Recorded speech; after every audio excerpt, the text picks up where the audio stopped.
Bapak dan Ibu, bertemu kembali bersama saya di channel Bu Guru Tatin. Nah, hari ini saya ingin membahas mengenai bagaimana sih memanfaatkan WA Group sebagai ruang kelas virtual. Nah, dalam pembelajaran itu dibagi menjadi 3. Yang pertama ada pendahuluan, yang kedua ada inti dari pembelajaran itu sendiri, dan yang ketiga sebagai penutup. Nah, di pendahuluan biasanya kita memberikan persepsi, motivasi, juga absensi. Lalu di inti pembelajaran bagaimana anak-anak bisa memahami materi, lalu ada diskusi dan evaluasi, dan di penutup biasanya ada kesimpulan, penugasan, dan informasi lain-lainnya.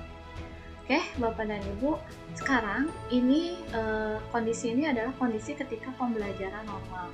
Nah, sekarang bagaimana kita memanfaatkan WA Group sebagai ruang kelas virtual? Nah, berarti dalam WA Group pun harus sama, harus memuat adanya pendahuluan, lalu adanya inti dari pembelajaran, dan adanya penutup dari pembelajaran itu sendiri. Oke, saya ingin membahas sedikit dulu mengenai di pendahuluan ini. Apa yang saya lakukan ketika ada di pendahuluan ini? Yang pertama, ini biasanya saya memberikan kata-kata, misalkan seperti ini: Bismillah, selamat pagi anak-anak, semoga kalian dalam keadaan sehat dan selalu. Jadi sebetulnya ini sama sih dengan kita ada di kelas, biasanya lewat kata-kata, nah ini lewat tulisan.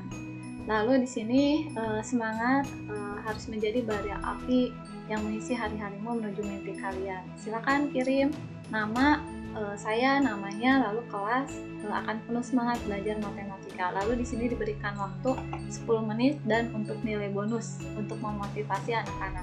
Nah, di sini anak-anak responnya, saya atas nama siapa, kelas berapa, lalu dengan semangat penuh belajar matematika. Saya atas nama siapa, kelas berapa.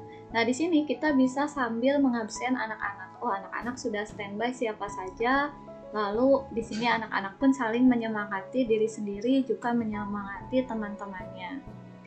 Nah, contoh yang lain itu seperti ini. Nah, selamat pagi anak-anak, semoga dalam keadaan sehat. Di sini ada sedikit motivasi dulu. Di sini ada 4 hal menjadikan orang sukses: punya mimpi, punya aksi, punya motivasi, dan rajin beribadah. Maka kalian harus punya mimpi agar tahu tujuan hidup kalian kemana. Nah, di sini setelah pemberian motivasi ke anak-anak, lalu sini silakan tuliskan, saya namanya siapa, akan mewujudkan mimpi sebagai apa, lalu dengan aksi nyata dan rajin beribadah. Sama, diberi waktu 10 menit dan akan diberikan nilai bonus. Nanti di sini anak-anak akan memberikan respon seperti ini. Saya di sini contohnya ada Gilang, mempunyai mimpi menjadi orang sukses dengan aksi nyata dan rajin beribadah. Ada yang bermimpi jadi pengusaha, ada yang bermimpi jadi teknisi, lalu ada yang bermimpi menjadi mekanik mesin, dan sebagainya. Nah, di sini kita bisa mengetahui apa saja sih mimpi-mimpi anak-anak, sekaligus kita mengabsen anak-anak juga, sehingga sekaligus dengan satu pertanyaan atau satu suruhan ke anak-anak, itu anak-anak kita bisa mengetahui apa yang menjadi tujuan hidup anak-anak, lalu apa absensi pun dari sini terekam. Nah, contoh lain persepsi selain tadi kita memotivasi anak-anak, lalu di sini mengetahui sekaligus mengetahui mimpi anak-anak. Kita lihat contoh persepsi yang lain, misalkan seperti ini. Selamat pagi anak-anak, kita menyapa dulu lah dengan bentuk kata-kata yang dituangkan dalam bentuk tulisan kata-katanya. Nah, di sini silakan sesi pertama untuk dapat bonus. Kirim motivasi hidup kalian. Contoh, hidup seperti mengayuh sepeda, semakin kita mengayuh, semakin dekat ke tujuan. Nah, di sini diberi waktu 10 menit juga. Di sini anak-anak ada yang memberikan motivasi, hiduplah seperti air yang mengalir, begitu tenang dan tak ada masalah sedikit pun. Ada juga jangan takut gagal, sebab tidak ada sukses sebelum adanya kegagalan. Ada juga yang memotivasi, tidak ada yang bisa membuat merasa rendah diri tanpa seizinmu. Wah, jadi di sini anak-anak memberikan motivasi yang berbeda-beda, sehingga setiap orang memotivasi dirinya sendiri, juga memotivasi teman-temannya. Nah, hal ini pun bisa dijadikan momen juga untuk mengabsen anak-anak, lalu untuk melihat anak-anak sudah siap atau belum untuk belajar.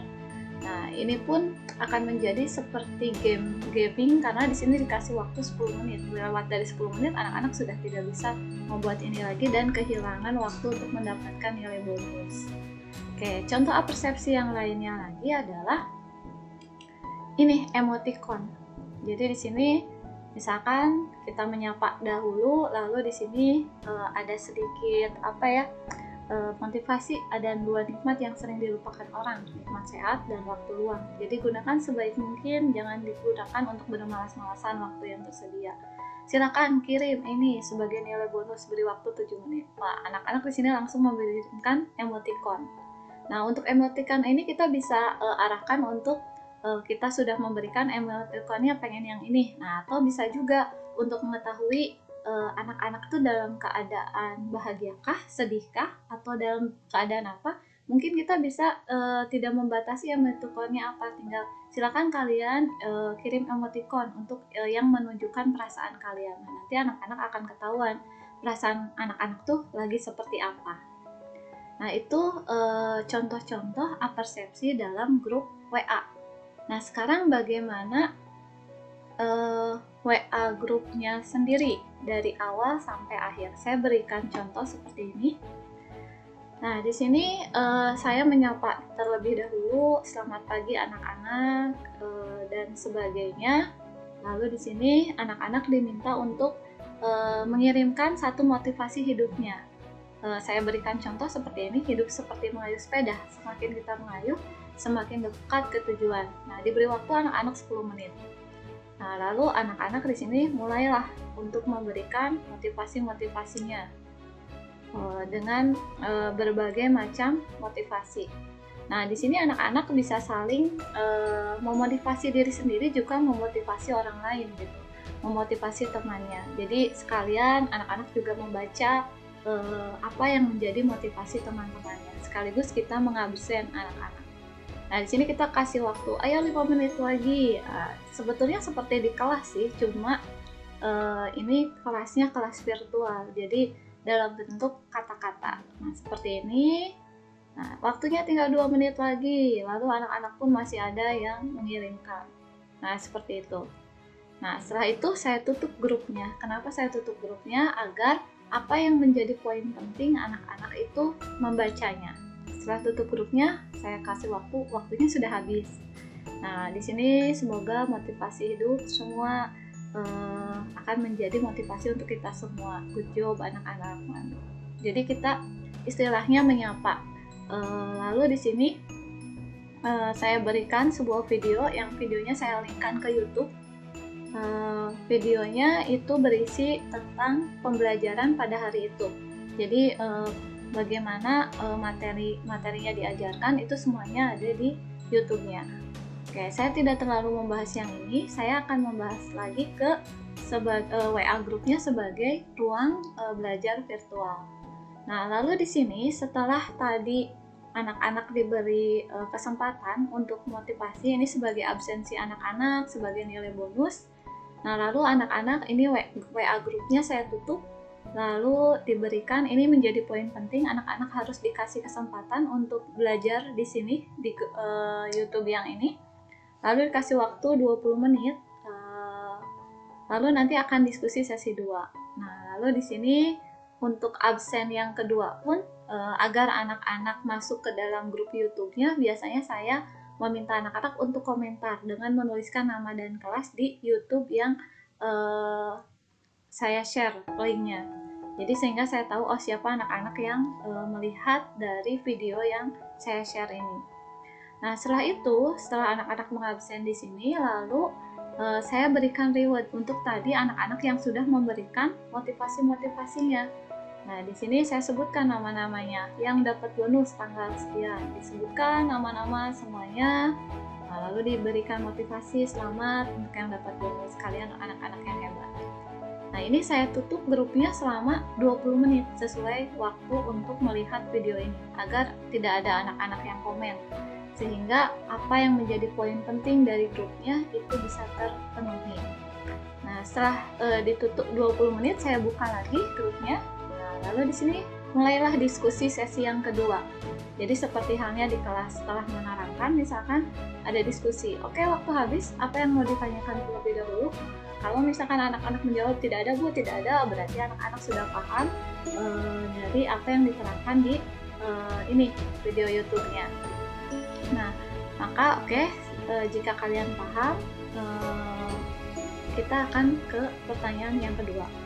Saya mulai dari pertanyaan yang paling sederhana dulu. Misalkan di sini, apa itu modus? Nah, apa itu modus? Nah, di sini yang modus yang sering muncul, angka yang sering muncul. Jadi banyak di sini ada diskusi antara guru dengan anak. Nah, biasanya anak yang pertama kali jawab saya kasih nilai bonus. Nah, yang lainnya maaf telat, biasanya saya sebut seperti itu. Nah, dari yang pertanyaan yang sederhana, apa itu modus? Nah, lalu kita mulai ke pertanyaan yang mulai ada angkanya. Kalau saya punya data seperti ini, modusnya berapa? Nah, di sini juga anak-anak mulai menjawab 3 Bu, tapi tetap saya memberikan bonus pada yang pertama kali menjawab. Nah, lalu di sini kalau saya punya data seperti ini, modusnya berapa? Nah, sama-sama tentang modus, tetapi di sini modusnya angkanya lebih panjang lagi. Nah, di sini 1 2 3, 2 3 1 3. Nah, di sini mulai ada diskusi di sini. Nah, belum ada yang betul. Ya, di sini mulai ada diskusi lagi. Nah, baru ada yang menjawab tidak ada bonus. Nah, sehingga di sini kita kita terangkan bahwa modus itu bisa aja tidak ada sama sekali gitu. Nah, lalu misalkan saya kasih lagi data yang menjadi kasus dari modus. Nah, sini 1 2 3. Nah, sini ada jawab 1 2 1 2. Nah, baru yang pertama kali sama mendapatkan nilai bonus. Nah, di sini saya ungkapkan modus 1,2 di soal itu angka 3 lebih sedikit, paling banyaknya yaitu 1 dan 2. Jadi sini ada istilahnya review bahwa modus itu bisa hanya ada 1, 2 atau tidak ada sama sekali.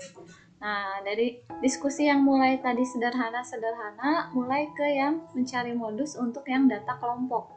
Dimana ini sudah diterangkan tadi di video YouTube-nya. Nah, di sini misalkan modus data ini berapa?